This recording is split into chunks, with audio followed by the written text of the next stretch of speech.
So hey guys, welcome to my channel Everest of Biology. Today we are going to learn chapter 6 of class 10th science, life processes. Life processes में सबसे पहले हम लोग देखेंगे कि life processes जो नाम है चैप्टर का, उसमें लाइफ के मतलब होता क्या है। तो लाइफ मतलब होता है लिविंग से रिलेटेड मैटर। तो लिविंग और नॉन लिविंग के डिफरेंस को आज हम लोग देखेंगे और आज हम लोग इंट्रो के पार्ट को बहुत अच्छे से क्लियर करेंगे ताकि लोगों को हमेशा समझ में आए कि एनसीईआरटी बुक में क्या लिखा है। ऑथर जो है, जो राइटर्स एनसीईआरटी बुक के, वो क्या कहना चाहते हैं, क्योंकि एनसीईआरटी बुक ही है जो सबसे इंपॉर्टेंट है आपके लिए। तो सबसे पहला पॉइंट मैंने यहाँ पे बोर्ड में, जैसा कि आप देख सकते हैं, लिखा हुआ है कि difference between alive and not alive. अगर किसी नॉर्मल स्टूडेंट से आपसे ही पूछा जाए कि लाइव और not live, that is living और नॉन लिविंग में क्या डिफरेंस है, तो आप सिर्फ एक ही सिंपल आंसर दे पाओगे कि जिसमें मूवमेंट हो रहा है और जिसमें एस्लीप हो रहा है। मतलब एस्लीप का मतलब जो मूव नहीं कर रहा, नॉट मूव, जो मूव नहीं कर रहा है। तो मूवमेंट और एस्लीप, जो मूवमेंट कर रहा है, जैसे एक कुत्ता है, एक डॉग है, स्ट्रीट में बैठा हुआ है, तो उसको आप बोल दोगे कि वो मूवमेंट नहीं कर रहा है, तो वो लिविंग नहीं है या नहीं हो सकता, सोया हुआ है। और जो दौड़ रहा है, चल रहा है, जो अपना काम कर रहा है, जैसे मैं पढ़ा रहा हूं, मेरा हाथ मूव कर रहा है, तो आप बोलोगे कि हाँ ये दिख रहा है हिलता डुलता, तो इसको लिविंग बोल सकते हैं। तो ये तो सिंपल बात हो गई। फिर आगे हम लोग सोचेंगे, तो आगे देखेंगे कि ब्रीदिंग और ब्रीदिंग विदाउट विजिबल मूवमेंट एक कंसेप्ट आया। ब्रीदिंग का कंसेप्ट आया कि जो ब्रीद कर रहा है, जो ब्रीद कर रहा है, जो भी सांस ले रहा है, वो क्या है, लिविंग है। तो जो सांस ले रहा है वो लिविंग है। तो ब्रीदिंग विदाउट विजिबल मूवमेंट, कि जो विजिबल मूवमेंट दिखाई बिना ब्रीथ कर रहा है, क्योंकि ऐसे बहुत एनिमल्स हैं, ऑर्गेनिज्म है, एक्वाटिक ऑर्गेनिजम्स है, जो विजिबल मूवमेंट के बिना ब्रीथ करते हैं। तो कैसे पता चलेगा कि वो लिविंग है या नॉन लिविंग। और एक आता है, अगर प्लांट्स के लिए देखें तो सिंपल लोग यही बोलते हैं कि जो ग्रीन है, जो ग्रीन है, जो प्लांट ग्रीन है वो लिविंग है, और जो प्लांट ग्रीन है वो लिविंग नहीं है। तो मैंने यहां लिखा कि but what about leaf which has other colours then green.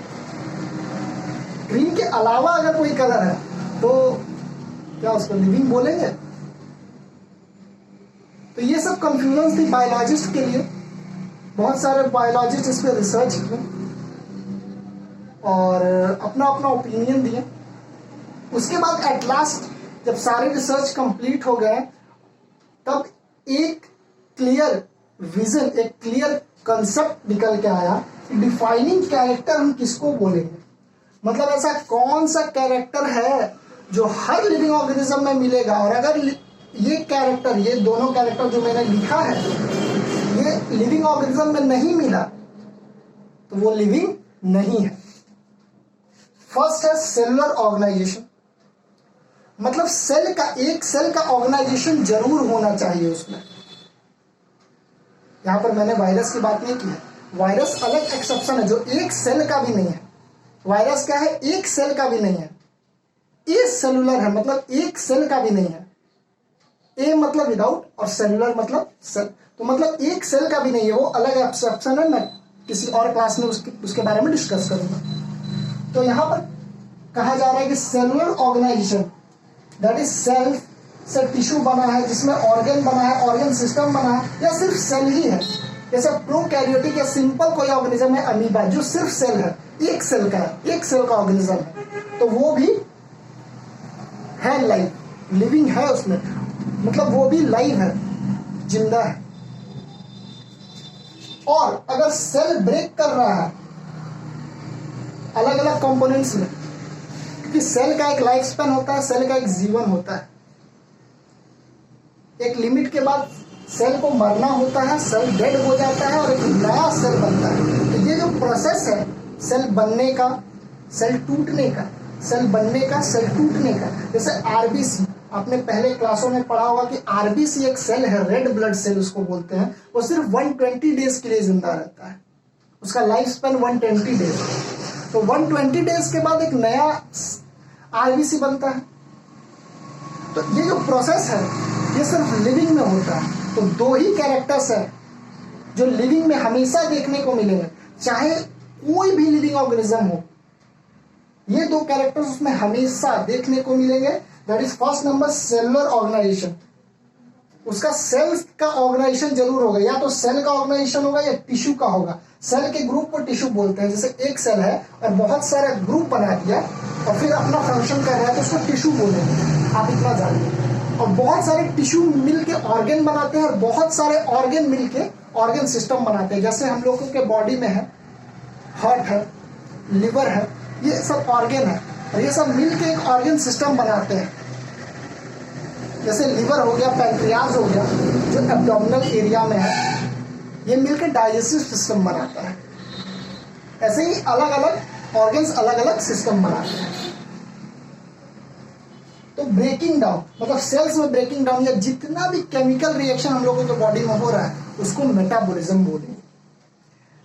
तो कहने का क्या मतलब है कि सेल ऑर्गेनाइजेशन और मेटाबॉलिज्म, सेल ऑर्गेनाइजेशन या ब्रेकिंग डाउन ऑफ सेल्स या और भी कोई कंपोनेंट बहुत जरूरी है लिविंग ऑर्गेनिज्म में। अगर उसको हम बोलना चाहते हैं कि ये ऑर्गेनिज्म जो है वो लिविंग ऑर्गेनिज्म है, चाहे वो हिल रहा है या नहीं हिल रहा है यार, उससे कोई मतलब नहीं है।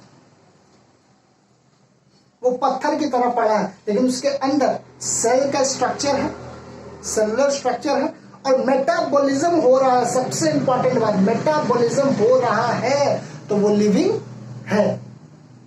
Thank you so much. ये इंट्रो पार्ट था और आगे के लेक्चर्स में हम आगे का टॉपिक क्लियर करेंगे। अगर आपको पसंद आया तो लाइक करें और चैनल पे बने रहें क्योंकि लगातार वीडियोस आएंगी और सारे वीडियोस में एक से एक कंसेप्ट, बढ़िया से बढ़िया कंसेप्ट आपको दूंगा ताकि आपका एक एक कंसेप्ट क्लियर रहे और पूरा कोर्स खत्म करवाऊंगा with in 3 months. Thank you so much.